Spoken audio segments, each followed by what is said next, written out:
नमस्कार दोस्तों, GS with Mahendra में मैं आप सभी का एक बार फिर से स्वागत करता हूं। साथियों, आज हम जीएस का एक नया टॉपिक सिंधु नदी प्रवाह तंत्र के विषय में पढ़ेंगे। साथियों, इससे पहले हम गंगा नदी प्रवाह तंत्र व ब्रह्मपुत्र नदी प्रवाह तंत्र के विषय में पढ़ चुके हैं।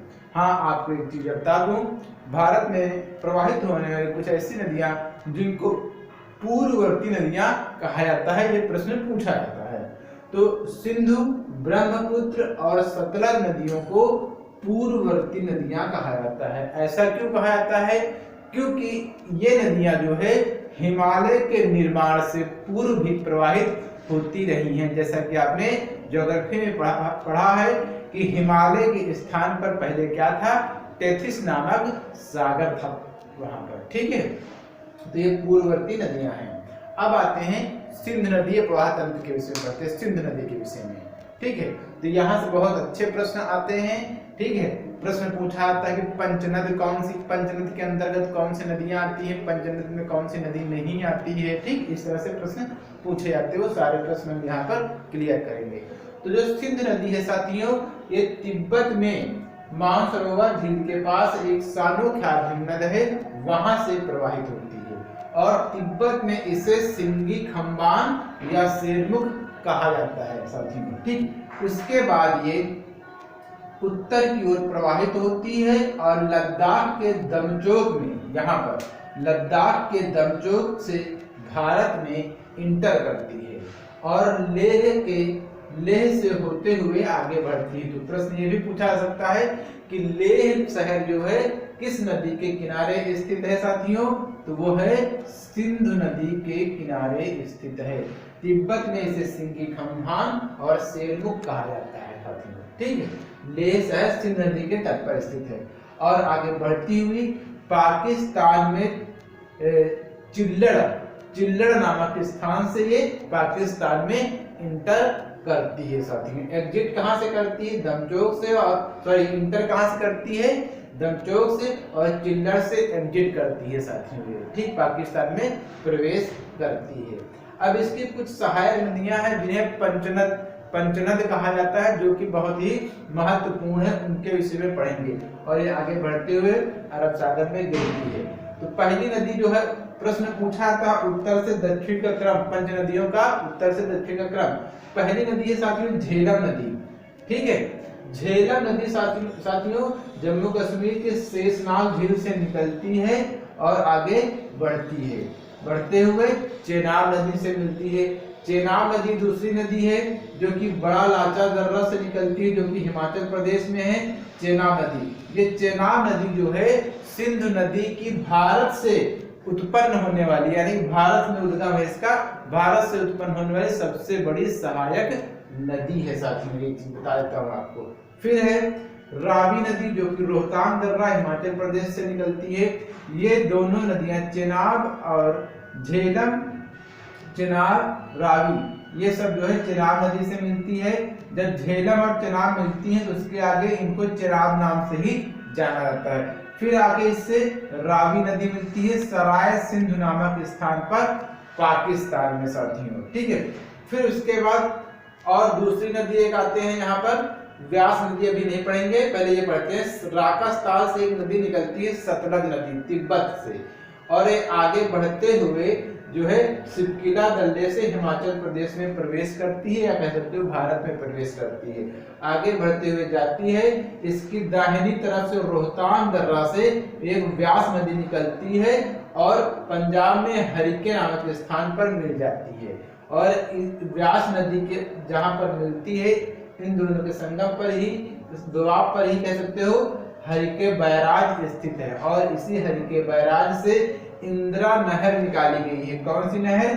इंदिरा नहर, जो भारत की सबसे लंबी नहर है। सिंचाई के लिए इसका जल प्रयोग किया जाता है साथियों।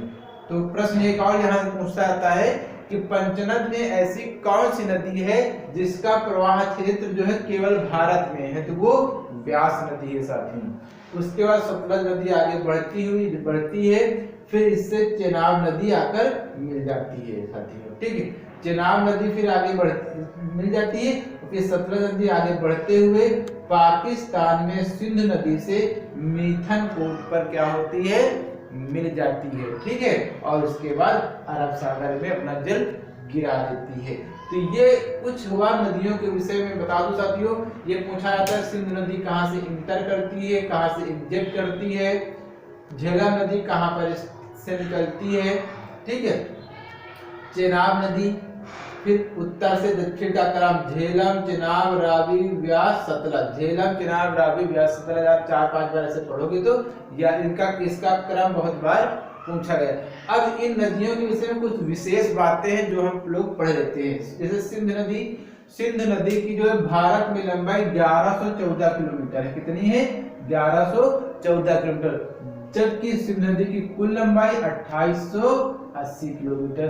सिंध नदी जो है लद्दाख और गिलगित में इस गार्ज का निर्माण करती है, जिसे सिंधु गार्ज कहा जाता है। सिंधु जल समझौता हुआ था। सिंधु जल समझौता का मतलब कि सिंध नदी के अंदर जितने नदी तंत्र 5 नदियां आती हैं, ये सारी की सारी सिंधु जल समझौता के तहत जो है भारत सिंध नदी का केवल 20% ही जल प्रयोग कर सकता है। सिंधु जल समझौता भारत और पाकिस्तान के बीच हुआ था। ठीक है, ये 1960 में हुआ था। इसके तहत, इस जल तंत्र के तहत जो है भारत इसका केवल 20% जल ही प्रयोग कर सकती है। आगे चलते हैं। झेलम नदी शेषनाग झील से निकलती है और उलर झील से होकर बहते हुए पाकिस्तान में चेनाब नदी से मिल जाती है। उलर झील से होकर बहती साथियों। हाँ, और एक प्रश्न और पूछा जाता है कि श्रीनगर जो शहर है वो किस नदी के तट पर है। तो कभी भी आप धोखे से सिंध नदी मत लगाइएगा, झेलम नदी के तट पर स्थित है। श्रीनगर के पास ये जो नदी जो है झेलम नदी विसर्प का निर्माण करती है। क्या करती है? विसर्प। विसर्प का मतलब साथियों ये होता है कि जब नदी में घुमाव ज्यादा होते हैं, ऐसे ऐसे घुमावदार प्रवाहित होती है, घुमाव रूप से प्रवाहित होती है, तो उसे कहते हैं विसर्प। तो विसर्प का निर्माण करती है श्रीनगर में। एक चीज तो, दूसरी चीज श्रीनगर किस नदी के किनारे है? तो झेलम नदी के किनारे है। श्रीनगर में ही शिकारा बाजरे चलाए जाते हैं इस झेलम नदी पर। श्रीनगर में झेलम नदी में शिकारा और बाजरे चलाए जाते हैं। शिकारा और बाजरे एक प्रकार की नाव होती हैं जिनपे जो पर्यटन होते हैं, पर्यटक होते हैं, वो सारे जाते हैं और घूमते हैं। मंगलम डैम जो है झेलम नदी पर ही पाकिस्तान में बना है साथियों। और तुलबुल व उरी परियोजना जम्मू कश्मीर में बनी है झेलम नदी पर। बहुत इंपॉर्टेंट नदी है साथियों, आपको बता दूं। यहाँ से कई बार प्रश्न पूछा गया कि श्रीनगर किस नदी के किनारे है। अब एक चीज और बता दूं, आपसे पूछ रहा हूं प्रश्न, आप लोग कमेंट में बताइएगा कि श्रीनगर की स्थापना किसने की थी, किस शासक ने की थी। आप लोग ये कमेंट में बताइएगा। ठीक है, आगे करते हैं। तुलबुल व उरी परियोजना जम्मू कश्मीर में है, जो कि झेलम नदी पर स्थित है। अगली नदी आती है चेनाब नदी। ये सिंध नदी की सबसे बड़ी सहायक नदी है। प्रश्न पूछा जाएगा कि सिंध की सबसे बड़ी सहायक नदी तो कौन सी होगी? चेनाब नदी है साथियों। वैसे तो सबसे बड़ी सहायक नदी ये है, मगर क्योंकि चेनाब नदी भारत से ही प्रवाहित होती है, तो हम सिंध की भारत में मानेंगे ना, तो चेनाब नदी। ठीक है, चेनाब नदी। अगर प्रश्न इस तरह से पूछा जाएगा जब कि भारत से प्रवाहित होने वाली सिंध की सबसे बड़ी सहायक नदी चेनाब नदी, अगर पूछा जाए सिंध की सबसे बड़ी सहायक नदी, तो वो हो जाएगी सतलज नदी साथियों। फिर आगे आते हैं। भारत में इसकी लंबाई चेनाब नदी की 1180 किलोमीटर है। ठीक है, रावी नदी पर चमेरा परियोजना और थीन परियोजना का निर्माण किया गया। चमेरा बांध व थीन बांध का निर्माण किया गया है साथियों। फिर आगे अगला है व्यास नदी। व्यास नदी कहां से निकलती है बता चुका, रोहतांग दर्रे हिमाचल प्रदेश से निकलती है। ये पंचनद की एकमात्र ऐसी नदी है जिसका प्रवाह केवल भारत में होता है साथियों। बहुत ही इंपॉर्टेंट है, ये आप लोग याद रखिएगा। इनका उत्तर से दक्षिण की ओर क्रम याद रखिएगा। ठीक है साथियों, यही से आपके प्रश्न बनते हैं। ठीक है, मैंने जो आपसे प्रश्न पूछा है कि श्रीनगर की स्थापना किसने की थी, ये आंसर जो है आप लोग कमेंट में बताइएगा हमें साथियों। आज के लिए बस इतना ही, फिर अगले दिन एक नए टॉपिक के साथ मिलेंगे। तब तक के लिए आप सभी को थैंक यू।